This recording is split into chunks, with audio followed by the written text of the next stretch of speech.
Aujourd'hui, c'est le 16 septembre, et je dois partager ce qui s'est passé lorsque j'ai posé au Créateur l'une des questions les plus profondes qui m'ait jamais tourmenté. Comment découvrir les mensonges sur l'argent qui te maintiennent pauvre? Ce qu'il m'a révélé n'a pas été une simple réponse, mais une expérience. Une expérience qui a démoli, pierre par pierre, ma compréhension humaine de la Kabbale. Je dois t'avouer quelque chose. J'avais peur de poser cette question. Parce qu'au fond de moi, j'avais peur de découvrir que j'avais vécu toute ma vie en suivant un plan qui n'était pas le mien. Et pourtant, ce jour-là, j'ai fermé les yeux, respiré profondément, et j'ai osé dire « Créateur, montre-moi la vérité, même si ça me blesse ». Le silence qui a suivi était presque insupportable. Un silence qui te pèse sur la poitrine. Et soudain, une phrase. Tu n'as jamais appris ce qu'est vraiment l'argent. Tu as seulement appris à lui obéir. Mon cœur s'est figé. Je sentais que quelque chose de gigantesque était sur le point de se briser à l'intérieur de moi. Comme si l'univers s'apprêtait à me montrer un film de ma propre vie, mais sous une lumière complètement différente. Et c'est ce qui s'est passé. J'ai revu mes années d'école, les professeurs répétant les mêmes consignes. Étudie, passe ton diplôme, trouve un emploi sûr. J'ai revu les parents, inquiets, me disant qu'un bon salaire était la seule façon d'avoir la paix. Et là, la voix du Créateur m'a coupé. Regarde bien. Tu as suivi les règles, mais as-tu jamais appris à créer? Un frisson m'a traversé. Créer? Moi? Je croyais que travailler dur suffisait. Mais la vision continuait. J'ai vu mon premier emploi, les heures supplémentaires, les nuits blanches, et à la fin du mois, ce même sentiment de manque. C'était comme courir sur un tapis roulant. Plus je courais vite, plus je restais au même endroit. Et la voix a encore parlé, plus douce cette fois. Tu confonds effort avec évolution. L'effort seul ne te libère pas. Je suis resté sans voix. Parce que, au fond, je savais que c'était vrai. Puis une image puissante. Une échelle immense, perdue dans le ciel. Des milliers de personnes grimpant sans fin, les yeux rivés vers le haut.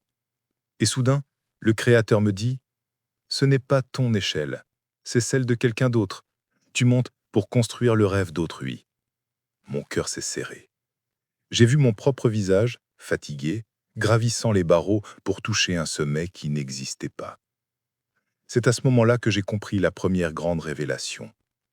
L'un des plus grands mensonges est de croire que ton but est de grimper l'échelle au lieu de la posséder. Le Créateur me montrait que les riches, les sages, ceux qui avaient compris les lois de l'abondance, ne montaient pas cette échelle. Ils la construisaient et ils en devenaient les propriétaires. Et moi, j'étais encore prisonnier du rôle de grimpeur. Puis, l'image s'est assombrie. J'ai vu des billets de banque brûler lentement. Des gens déposaient leur argent dans des banques qui ressemblaient à des temples, pendant que d'autres, dans l'ombre, prenaient cet argent et l'utilisaient pour s'enrichir. La voix était tranchante. Chaque jour que ton argent dort, il meurt un peu. Tu crois l'épargner, mais tu l'enterres. Cette phrase m'a coupé le souffle. Parce que j'ai réalisé que j'avais passé des années à économiser pour être en sécurité, alors qu'en réalité, je devenais plus pauvre, lentement, silencieusement. J'ai senti la colère monter. Pourquoi personne ne nous dit ça à l'école? Pourquoi personne ne nous apprend que l'argent est une énergie qui doit circuler, se multiplier, se transformer en quelque chose de vivant?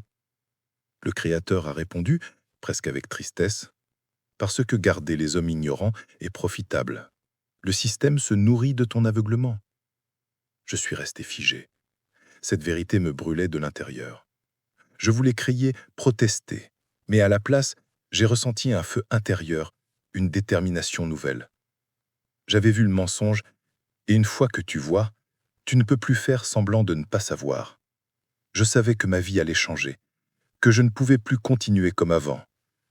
Et c'est là que tout a basculé. Une dernière image est apparue. Un coffre fermé, couvert de poussière. Je me suis vu tendre la main pour l'ouvrir. À l'intérieur, quelque chose brillait. Je n'étais pas prêt pour ce que j'allais découvrir dans ce coffre.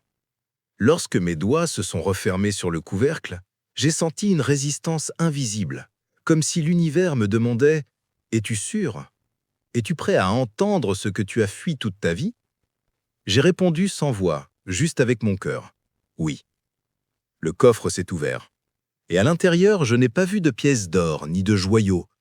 J'ai vu des mots. Des phrases suspendues dans l'air, lumineuses, qui s'inscrivaient dans ma conscience. L'argent n'est ni bon ni mauvais. Il amplifie ce que tu es. Et toi, tu as vécu dans la peur. La peur. Ce mot m'a frappé comme une gifle. Parce que j'ai revu toutes les fois où j'ai pris une décision par peur. Peur de manquer, peur de décevoir, peur de perdre ce que j'avais péniblement gagné. Et soudain, j'ai compris, le plus grand piège n'était pas le manque d'argent. Le piège, c'était l'esclavage émotionnel que le manque créait. La voix du Créateur résonna plus fort. L'abondance ne commence pas dans ton portefeuille. Elle commence dans ton esprit. Tant que ton esprit se nourrit de peur, tout ce que tu touches se transforme en poussière. Mais il est temps de sortir de l'Égypte intérieure. Ce mot « Égypte » a résonné comme une cloche dans mon âme. En Kabbale, l'Égypte symbolise les limites, les chaînes, l'esclavage intérieur. Je me suis rendu compte que j'avais construit ma propre prison financière, et c'est alors que j'ai vu une porte. Une porte lumineuse, mais fermée de l'intérieur. La clé était dans ma main. La voix dit « Ouvre-la. Mais sache que si tu l'ouvres, tu ne pourras plus jamais te mentir. » Mon cœur battait à tout rompre. J'ai hésité. Puis j'ai tourné la clé.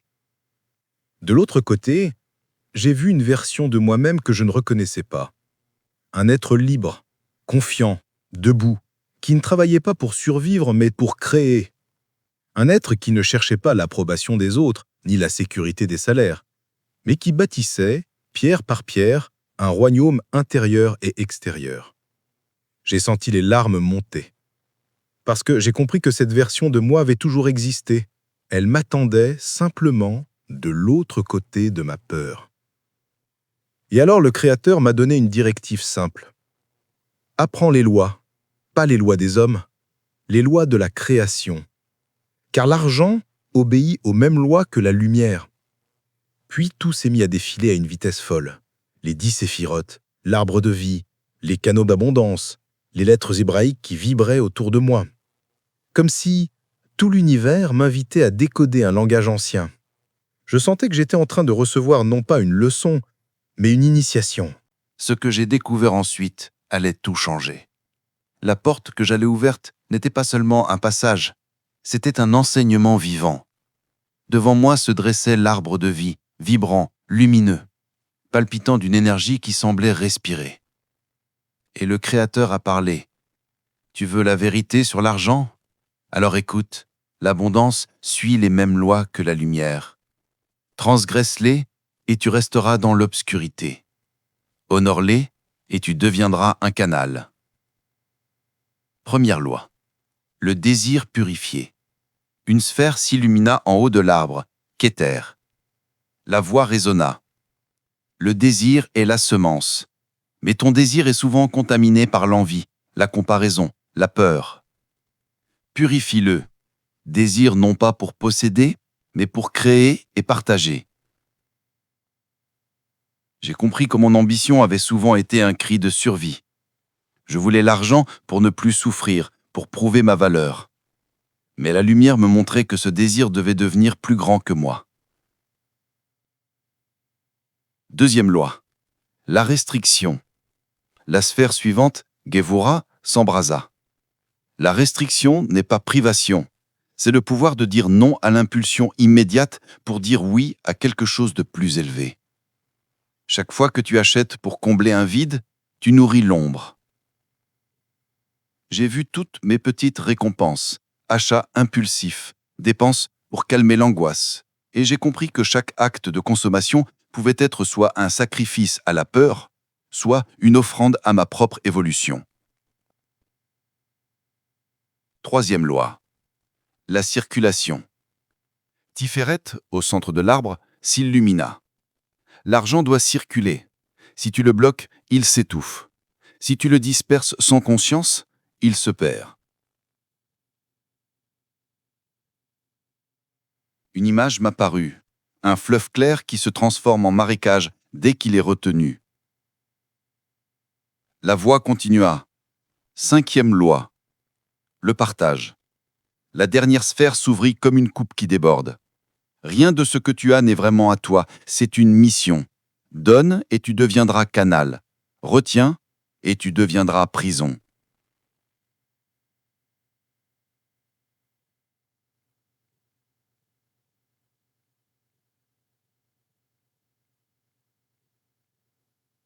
J'ai vu alors mes mains se remplir, puis s'ouvrir. Et plus elles donnaient, plus elles recevaient. Comme si l'univers entier me disait « Voilà le secret, tu n'as jamais perdu ce que tu donnes. Tu l'as transformé en lumière. » Je restais là, en larmes, devant cet enseignement. Je sentais que ces 5 lois n'étaient pas une théorie. Elles étaient un appel à vivre autrement, à devenir co-créateur de ma propre réalité. Mais je savais que si je les acceptais, je devrais changer radicalement ma façon de penser, d'agir, de travailler et même de rêver. Mettre ces lois en pratique, voilà où tout a réellement commencé. Recevoir une révélation est une chose. La vivre dans la matière, dans le monde des factures, des dettes, des obligations, c'est une autre bataille. Le Créateur me souffla. Si tu crois à ce que tu viens de voir, agis en conséquence. Et le premier test arriva presque aussitôt. Une facture imprévue, une somme que je n'avais pas planifiée. Mon premier réflexe fut la panique. Je dois tout garder, tout bloquer, réduire mes dépenses au minimum. Mais la voix intérieure me rappela la loi de la circulation. Je pris une décision étrange, presque folle. Payer cette facture et en même temps donner une partie de ce qui me restait à quelqu'un qui en avait plus besoin que moi. Mon mental criait « C'est de la folie, tu te mets en danger !» Mais mon âme murmura « Fais confiance au flux !» Les jours suivants furent un champ de bataille intérieure. Rien ne se produisit immédiatement. En réalité, les choses semblèrent empirer. D'autres dépenses surgirent, des projets tombèrent à l'eau. Je me suis senti trahi. « Créateur, est-ce que tu me testes ?» Et je criais en silence. La réponse fut immédiate. « Ce n'est pas un test, c'est une initiation. La lumière ne se révèle qu'à ceux qui continuent, même dans l'obscurité. » Alors j'ai continué. J'ai appliqué la loi de la restriction. Pas d'achat impulsif, pas de distraction coûteuse. Chaque dépense devait avoir un but. Et un soir, ou alors que je me demandais comment payer le mois suivant, un appel inattendu. Un ancien client voulait relancer un projet. La somme couvrait exactement ce dont j'avais besoin. Je me suis mis à rire et à pleurer en même temps. Non pas parce que l'argent était arrivé, mais parce que j'avais compris. Ce n'était pas de la chance, c'était la preuve que les lois fonctionnaient. Mais le Créateur n'avait pas fini. Le deuxième test fut plus douloureux. On offrit un travail bien payé, mais qui exigeait que je renonce à mon projet personnel, ce rêve qui représentait ma liberté. La tentation était énorme. Une part de moi voulait accepter et assurer la sécurité. Mais une autre part savait que ce serait retourner en Égypte, revêtir mes chaînes dorées. Je restai en silence plusieurs jours.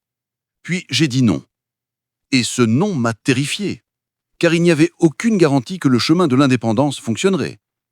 Mais au fond, je savais que j'avais choisi la bonne échelle cette fois. Les semaines suivantes furent une succession de hauts et de bas. Petite victoire, grande peur, moment de découragement où je me demandais si j'étais fou de continuer. Et chaque fois, une voix discrète me raminait. « Souviens-toi, tu n'es pas seul.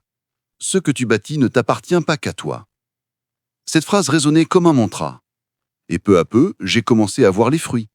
De nouvelles opportunités, des rencontres providentielles, une clarté mentale qui me donnait des idées pour faire grandir mes projets.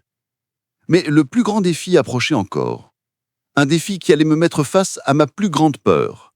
Perdre tout ce que j'avais construit. La tempête arriva sans prévenir. Un jour, tout semblait stable, et le lendemain, mes principales sources de revenus disparurent presque en une nuit. Un client clé annula un contrat. Un projet dans lequel j'avais investi des mois s'effondra, et soudain, le compte bancaire retomba à presque zéro. Je ressentis une peur viscérale, la même qui m'avait accompagné toute ma vie. Le petit enfant en moi criait « On va tout perdre, retourne dans la sécurité, reprends n'importe quel travail ». Je me souviens avoir marché seul cette nuit-là. Sous le ciel noir, j'ai crié au Créateur. « Pourquoi maintenant? Pourquoi après avoir obéi à tes lois ?» Le vent floussait fort, comme s'il voulait me faire taire. Mais au milieu de ce chaos, j'ai senti une paix étrange. Puis une phrase claire tomba dans mon esprit. « Tu confonds bénédiction avec confort. Ce n'est pas un effondrement, c'est une fondation qui se renverse pour bâtir une nouvelle. » Ces mots me firent trembler. Et j'ai compris, la tempête n'était pas là pour me punir. Elle était là pour balayer tout ce qui était construit sur la peur. Alors j'ai respiré profondément et j'ai décidé de rester. De ne pas fuir, de ne pas retourner en Égypte. Les jours suivants furent terribles. Chaque dépense était un acte de foi. Je me réveillais avec le ventre noué, mais chaque matin je choisissais « Aujourd'hui, je reste dans le flux. Aujourd'hui, je fais confiance. » Puis quelque chose d'incroyable se produisit. Un ami que je n'avais pas vu depuis des années m'appela pour me proposer de collaborer sur un nouveau projet. Un partenariat inattendu se présenta. Puis un investissement que j'avais presque oublié commença à rapporter. C'est alors que j'ai compris la loi finale, la loi de l'abandon. Le Créateur murmura « Tant que tu t'accroches à ton plan, tu fermes la porte au mien. Abandonne le contrôle. Laisse-moi être le partenaire silencieux de ton entreprise. » J'ai pleuré cette nuit-là. Pas de douleur cette fois, mais de relâchement. Comme si je déposais un sac trop lourd que j'avais porté depuis l'enfance. Et à partir de ce moment, j'ai cessé de courir après l'argent. Je me suis mis à construire avec lui, à le voir comme un serviteur, non comme un maître. Les semaines suivantes, j'ai commencé à créer différemment, avec joie, avec intention, avec générosité. Je ne dépensais plus pour combler un vide, mais pour nourrir quelque chose de vivant. Et peu à peu, le flux s'est transformé en fleuve. Non pas parce que je faisais plus d'efforts, mais parce que je m'étais aligné sur une loi plus haute. Ce que le Créateur me révéla ensuite ne parlait plus seulement d'argent. C'était comme si j'avais franchi un seuil. J'avais appris à faire circuler le flux, à faire confiance, à abandonner le contrôle. Mais maintenant, il voulait me montrer le but ultime de tout ce cheminement. La voix résonna, solennelle. La richesse véritable n'est pas ce que tu accumules, mais ce que tu deviens. L'argent n'est qu'un outil. La vraie abondance, c'est de devenir un canal où la lumière peut descendre et se manifester. Et alors, une nouvelle vision m'envahit. J'ai vu des gens très riches, mais certains paraissaient éteints, prisonniers de leurs possessions. D'autres, au contraire, rayonnaient.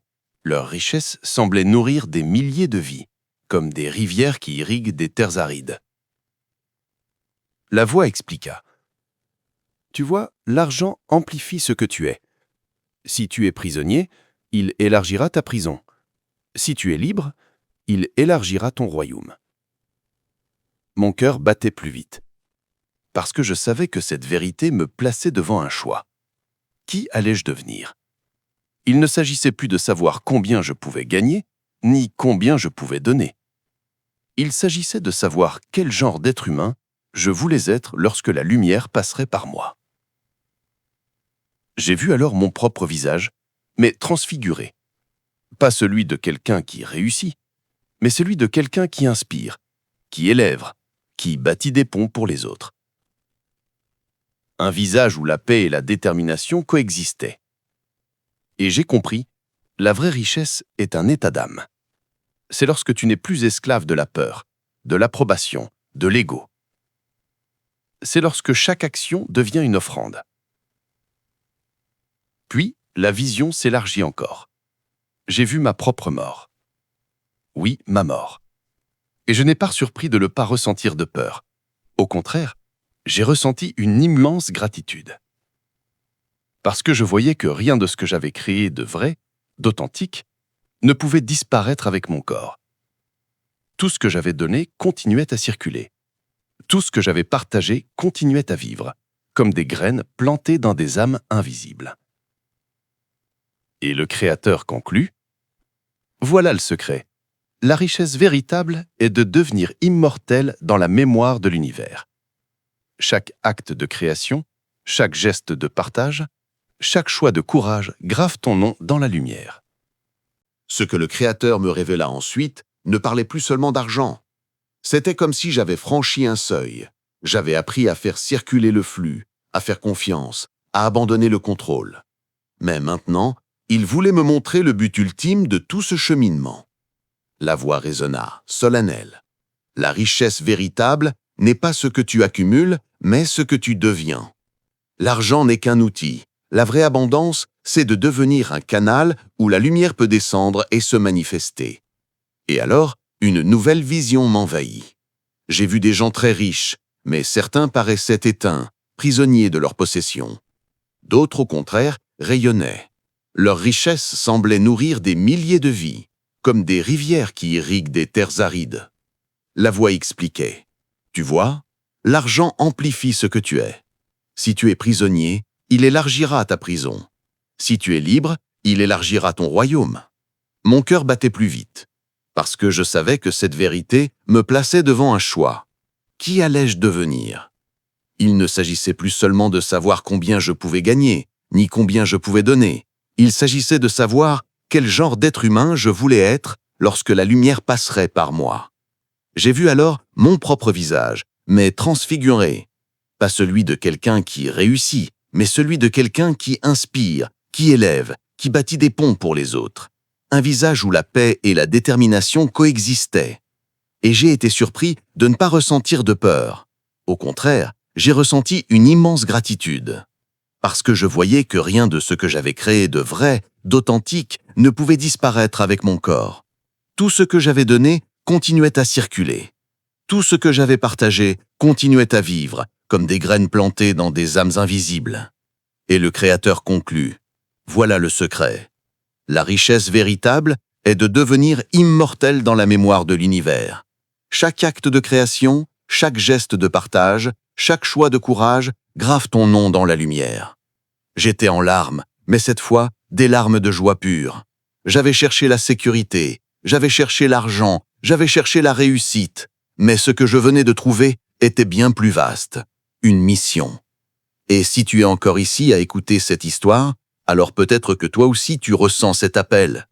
Si ce témoignage t'a touché, il me ferait vraiment honneur que tu t'abonnes pour continuer à recevoir ces témoignages personnels, ces réflexions profondes et ces expériences mystiques inspirées par la Kabbale et par des questions directes au Créateur. Et s'il te plaît, partage tes pensées dans les commentaires. Dis-moi ce que tu en penses. Ton histoire compte et j'aimerais vraiment la connaître.